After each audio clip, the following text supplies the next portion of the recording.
aim to achieve, which is to serve God Almighty and to please His Imperial Majesty.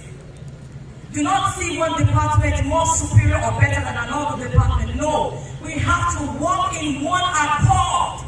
Each department means a whole lot to His Imperial Majesty. So we need to put our heads together, join our hands together, and work selflessly, diligently, in all loyalty, taking cognizance that we are serving God Almighty, but through His Imperial Majesty. Hold the next person to you, please. Whoever is next to you, please join hands with somebody next to you. Just hold somebody next to you. And please repeat after me. Together, we can all keep the hope of this great kingdom alive. Thank you, and God bless you all.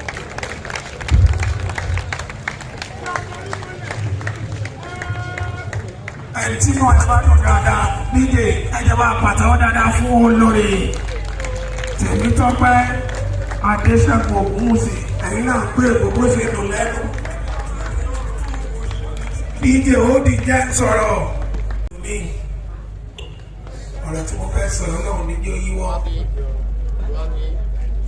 Ẹlòmíì ò mọ tó yóò ṣe fún ìrìn àjò ayé. O ò fáìn. Ìyàwó léèrè ò fáìn. Ó wá náà pọ̀ ọmọ ẹ̀ka bí ìjàmbá. Ẹ̀yin náà gbọ́. Please, cameraman, could you please excuse that stage? Please excuse our walkway. You know, but the cabbage is sort of late for Senator Dilo Belais on Coco on the cabbage. How is that? Moving Mama. Let us say, Jackie announce gbogbo wa. Àwọn mẹ́fẹ̀ẹ̀fà yẹn wọ́n máa gba 200,000. Ẹ̀mọ́ra sílẹ̀. Àwọn mẹ́ta tí wọ́n máa gba 1 million.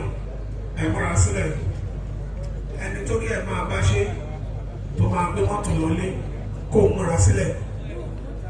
Nígbà yìí máa pe àwọn tí wọ́n máa kọrin fún wa ìṣẹ́jú mẹ́ta. Ẹ̀jọ̀ ń tún lọ́lọ́run bẹ̀ wá ní o. This signifies our love, our appreciation to His Imperial Majesty for his investment and love for children. Once again, Kabisi, I say a very big thank you for accepting the children here in Ife, in Nigeria at large. Kabisi, thank you very much. God bless you, sir.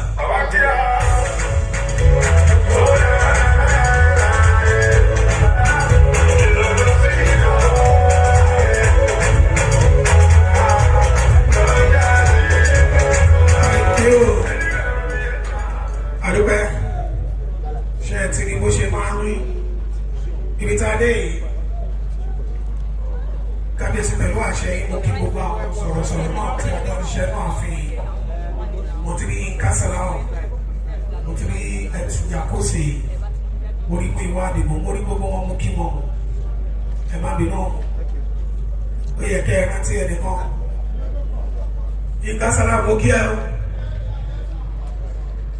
Jàkóso mo kí ẹ o ẹ̀yin sọ̀rọ̀sọ̀rọ̀ mo kí yín o.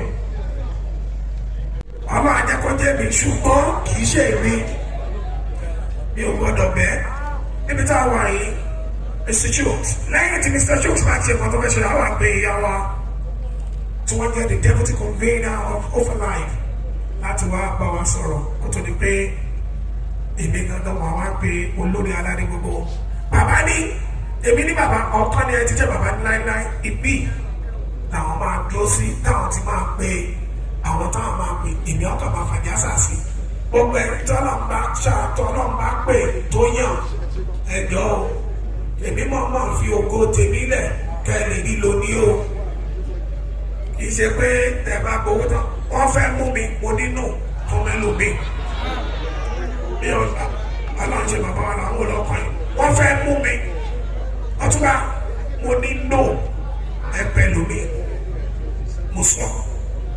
Maybe that way, please choose about Patofuchi. this.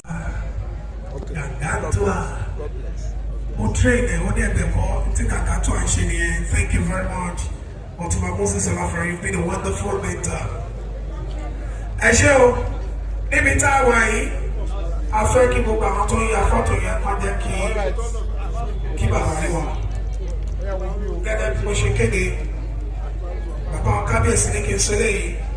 Bàbá ní láti gbà tí ọdún ti bẹ̀rẹ̀ títí dé àsìkò yìí, gbogbo àwọn tó ń ṣiṣẹ́ inú ààfin kò sẹ́ni táwọn ò mọ ìwà oníkálukú. Gbogbo wọn pátápátá bàbá ní àwọn mọ ìwà oníkálukú. Nínú àwọn tí wọ́n nínú wọn bàbá ní àwọn mẹ́fà kan àwọn fúnra àwọn tí kò wá wọn láti bẹ̀rẹ̀ ọdún lásìkò yìí. Àwọn mẹ́fà yìí wọ́n máa gba 200,000 ẹja sọ pé kábíyèsí o. Bàbá ní yàtọ̀ sáwọn mẹ́fà yìí àwọn mẹ́ta kan wà táwọn ṣàyàn táwọn ti wò wọ́n láti bẹ̀rẹ̀ ọdún títí lásìkò yìí. Wọ́n náà mẹ́ta yìí àwọn mẹ́tẹ̀ẹ̀ta ẹnì kọ̀ọ̀kan máa gba mílíọ̀nù kọ̀ọ̀kan náírà ẹja sọ pé kábíyèsí o. Bàbá wa nínú àwọn mẹ́ta yìí ẹnì kan tó wá wà nínú àwọn mẹ́ta yìí tó tún jẹ́ èèyàn àṣàyàn, the best of the best. Bàbá náà ní ẹ̀yàtọ̀ sókè àgbà mílíọ̀nù kan náírà. Thanks for watching this video. Please don't forget to click on subscribe button. Kindly comment and share. We drop new videos daily. Thank you. God bless you.